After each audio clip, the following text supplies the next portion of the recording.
Le CES, au cœur européen de solidarité, est une initiative qui a été mise en place à l'année 2018 et qui intègre les déjà connus SVE au service volontariat européen.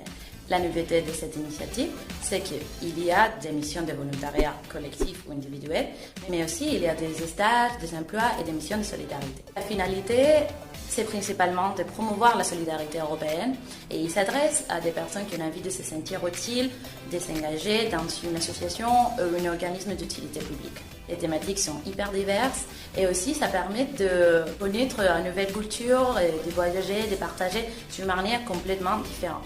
Et même s'il y a plusieurs manières de participer dans les corps européens de solidarité, aujourd'hui on va parler de les missions et des volontariats individuels qui sont les plus habituels. La durée de votre mission, ça dépend de votre intérêt et de votre disponibilité.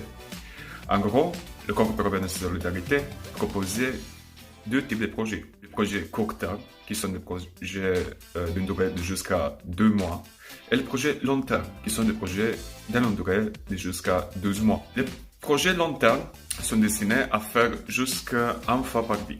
Mais c'est vrai qu'il y a une exception. Si vous choisissez de faire un projet court terme de jusqu'à 2 mois, vous pouvez faire après un projet long terme de 10 mois. Mais la durée en total, elle va être pas plus long de 12 mois. Mais si vous faites la première fois un projet long terme, vous ne pouvez pas faire après un projet court terme. Pour participer, il faut avoir entre 18 et 30 ans. Aucun diplôme ni expérience professionnelle n'est nécessaire, c'est la motivation qui compte. C'est votre intérêt pour le projet et votre personnalité qui feront la différence, alors soyez naturel et démarquez-vous. Dans le cadre du Corps européen de solidarité, vous pouvez choisir dans beaucoup de pays où vous pouvez faire votre mission. Parce que c'est la Corps européen de solidarité, vous pouvez faire votre mission dans tous les pays de l'Union européenne. Dans le même temps, vous pouvez faire aussi la mission dans les pays qui font partie de la communauté économique européenne, mais qui ne sont pas dans l'Union européenne, comme la Norvège ou Liechtenstein. Après, il y a les pays qui sont en cours d'adhération à l'Union européenne, comme la Serbie et la Turquie.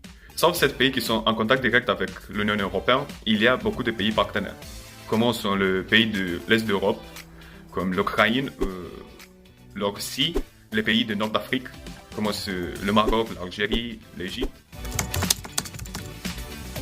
Les thématiques proposées par la Corps européen de solidarité sont vraiment variées. Vous pouvez par exemple travailler dans une école maternelle, vous pouvez aider les personnes en situation de handicap ou vous pouvez travailler dans une association de jeunesse.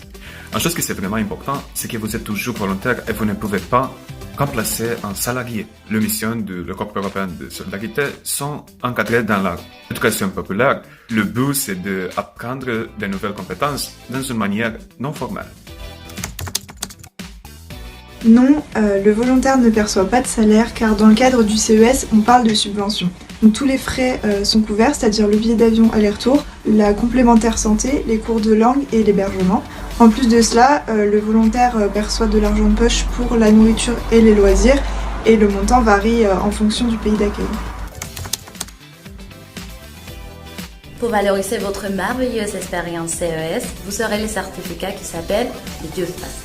C'est un certificat d'auto-évaluation qui vous permet de remplir les compétences que vous avez développées ou apprises pendant votre mission. Ce certificat, vous pouvez l'ajouter dans vos CV ou lettres de motivation pour prouver votre participation dans un projet de CES. Pour partir, il est nécessaire d'avoir une organisation d'envoi et c'est là que Concordia intervient. Nous pouvons vous accompagner dans la définition de votre projet et la recherche d'une mission. Et une fois sélectionné, Concordia vous accompagne dans la préparation de départ, s'assure du bon déroulé de la mission lorsque vous êtes dans le pays d'accueil et vous accompagne lors de votre retour en France pour la définition de votre futur projet.